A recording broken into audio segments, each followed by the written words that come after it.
Hello అండి. అందరూ ఎలా ఉన్నారు? అందరూ బాగుండాలని నేను మనస్ఫూర్తిగా కోరుకుంటున్నాను.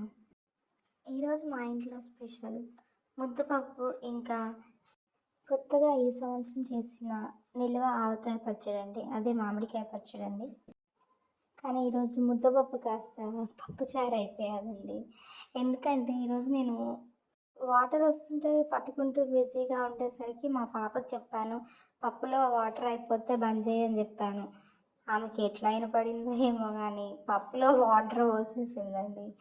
ముద్దపప్పు కాస్త చారు అయిపోయింది. ఇంకా ఏమి చేసేలేక మళ్ళీ ఎగ్ ఫ్రై కర్రీ చేసేసానండి టైం అయిపోతుంటే.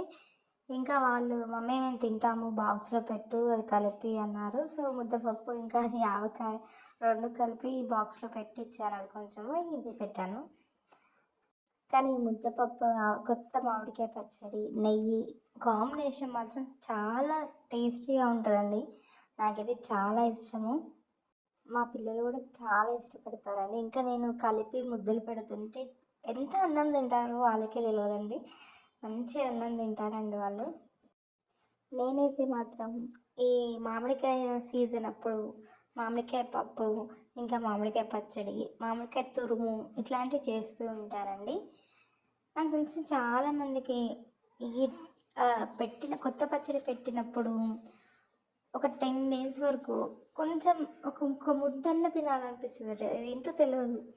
ఇది మామిడికాయ పచ్చడి అయినా కానీ ఇంకా పండుమిరగాయల పచ్చడి ఉంటుందండి. నవంబర్, డిసెంబర్, జనవరి సీజన్లో వస్తుంది పండుమిరగాయల పచ్చడి.